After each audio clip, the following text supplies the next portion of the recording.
Hello students, हम digital logic design का subject discuss कर रहे थे, जिसमें हमने अपने प्रीवियस लेक्चर्स के अंदर डिफरेंट कम्बिनेशनल सर्किट डिस्कस किए। हमने देखा हाफ एडर क्या होता है, फिर हमने डिस्कस किया फुल एडर क्या होता है। आज हम अपना थर्ड कम्बिनेशनल सर्किट डिस्कस करेंगे, जो कि हमारे पास है हाफ सब्ट्रैक्टर। इसकी डेफिनेशन देखें। A combinational logic circuit that performs binary subtraction of two single bit inputs, कि ऐसा कम्बिनेशनल सर्किट जो दो बाइनरी नंबर्स को सब्ट्रैक्ट करने के लिए हम लोग इस्तेमाल करते हैं, उसको आप हाफ सब्ट्रैक्टर कहते हैं। जिस तरह बाइनरी नंबर्स को ऐड करने के लिए हम एडर का इस्तेमाल करते थे, इसी तरह से जब हमने दो नंबर्स को सब्ट्रैक्ट करना है बाइनरी के अंदर, तो वहां पर हम हाफ सब्ट्रैक्टर का इस्तेमाल करते हैं।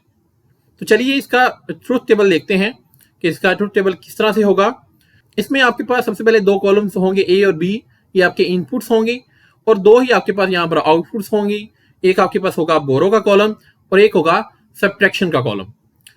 ए और बी के अंदर आपके पास इनपुट्स होंगे जो कि जिनके कॉम्बिनेशन कुछ यूं होंगे 0 0 0 1 1 0 1 1, जिस तरह से हम अपने प्रीवियस ट्रूथ टेबल के अंदर देखते आ रहे हैं।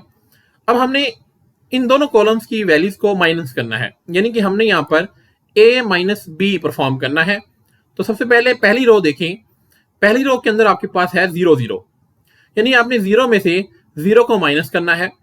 तो जब हम 0 में से 0 माइनस करते हैं तो आपको पता है आपके पास सब्ट्रैक्शन का आंसर क्या आता है, 0 ही आता है। और यहाँ पर हमने कोई भी वैल्यू बोरो नहीं की, तो यहाँ पे बोरो के अंदर भी हम क्या लिख देंगे, 0 लिख देंगे। इस तरह से अगर नेक्स्ट वैल्यू में देखें, 0 में से हमने 1 को माइनस करना है। ये इंटरेस्टिंग है।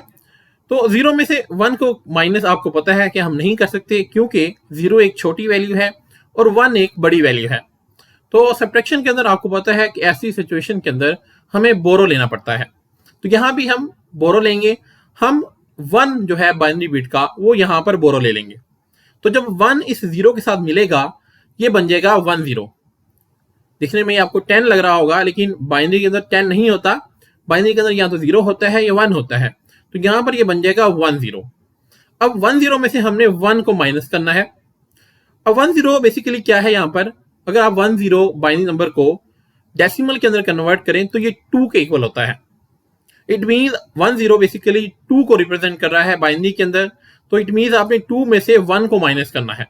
तो जब 2 में से 1 माइनस करते हैं तो रिमाइंडर क्या बचता है, आपके पास 1 रह जाता है। तो ये इसका आंसर आएगा।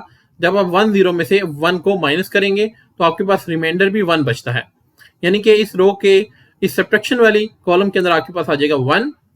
और बोरो आपने कितना लिया था, आपने यहां पर 1 को बोरो लिया था, तो इस बोरो वाले कॉलम के अंदर भी आपके पास 1 आ जाएगा। तो ये आपके पास सेकंड रो की सब्ट्रैक्शन हो गई है।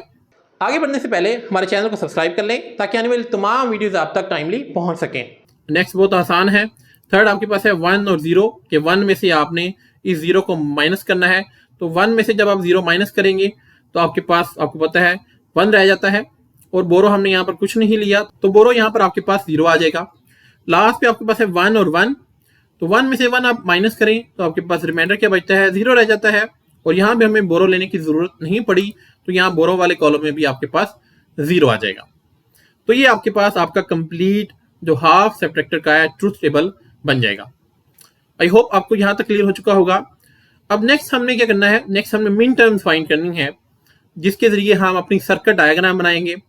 इसके लिए हमने देखना होता है, सबसे पहले अगर हम सब्ट्रैक्शन की बात करें तो हमने देखना है सब्ट्रैक्शन के कॉलम के अंदर कहाँ कहाँ पे 1 है। तो ये 2 जगह पे 1 है, जिसे मैंने हाईलाइट कर दिया है। इन आउटपुट्स के अगेंस्ट जो आपकी इनपुट्स हैं, उनको इस्तेमाल करते हुए हम बेसिकली अपनी मिन टर्म्स फाइंड करेंगे। तो सबसे पहले इस पहली रो के अगेंस्ट देखें आपके पास क्या वैल्यूज हैं, 0 और 1, यानी कि ए की वैल्यू 0 है और बी की वैल्यू यहाँ पर 1 है। ए 0 का हम इस तरह से लिख सकते हैं ए बार, कि ए क्या है, ए 0 है, बी 1 है, तो मैं इसको बी लिख लूंगा, प्लस अब नेक्स्ट रो कौन सी आपके पास, ये आगे वाली है 1 0, तो 1 क्या है, ए 1 है, तो मैं इसे लिख सकता हूं ए, और बी क्या है, बी 0 है, यानी बी बार। तो ये आपके पास आपकी बुलियन एक्सप्रेशन बन चुकी है, A bar B plus A B bar. अब अगर आप इस एक्सप्रेशन को देखें तो ये एक्सप्रेशन एक और लॉजिक गेट को रिप्रेजेंट कर रही है, A bar B bar plus A B bar. अगर आपने हमारे प्रीवियस लेक्चर्स देखे हैं तो आपको याद आ चुका होगा कि ये जो एक्सप्रेशन है बेसिकली एक्सोर को रिप्रेजेंट कर रही है, यानी कि मैं इसे इस तरह से लिख सकता हूं, ये बन सकता है ए एक्सॉर बी, ए और बी का एक्सॉर, क्योंकि अगर हम इसको वापस से सोल्व करें तो यही आपके पास इक्वेशन बनती है A bar B plus A B bar. अगर आपको एक्सॉर गेट के बारे में नहीं पता तो मैं आपको रिकमेंड करूंगा कि आप पहले वो लेक्चर हमारा देख लें। तो ये बन जाएगा हमारे पास ए एक्सॉर बी, ये हमारे पास इक्वेशन बन जाएगी आपकी सब्ट्रैक्शन की आउटपुट की। अब हमने इस बोरो के देखना है कि इस बोरो के कॉलम के अंदर कहाँ पे 1 आ रहा है। तो यहाँ पर सिर्फ ये एक जगह पे 1 आ रहा है और उसके अगेंस्ट जो आपकी इनपुट्स हैं वो क्या हैं। सबसे पहले ए क्या है, 0 है, यानी ए बार आ जाएगा आपके पास, और बी क्या है, 1 है, यानी बी आ जाएगा। तो ये आपके पास मीन टर्म बन जाएगी बोरो की। अब इन दोनों टर्म्स का इस्तेमाल करके हम अपना लॉजिक सर्किट की डायग्राम बनाएंगे।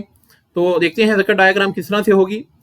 सबसे पहले हमारे पास क्या है, ये एक्सोर गेट है। तो एक्सोर गेट कुछ इस तरह से इसकी शेप हम रिप्रेजेंट करते हैं।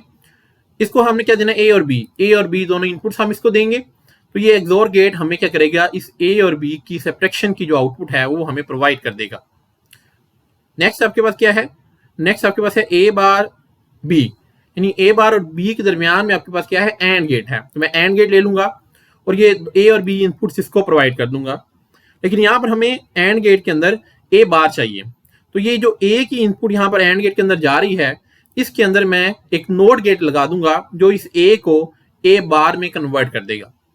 और एंड पे हमें ये जो एंड गेट है, ये हमें बोरो की जो आउटपुट है वो हमें ये एंड गेट प्रोवाइड करेगा। तो ये आपके पास एक कंप्लीट सर्किट डायग्राम बन जाएगी हाफ सब्ट्रैक्टर की।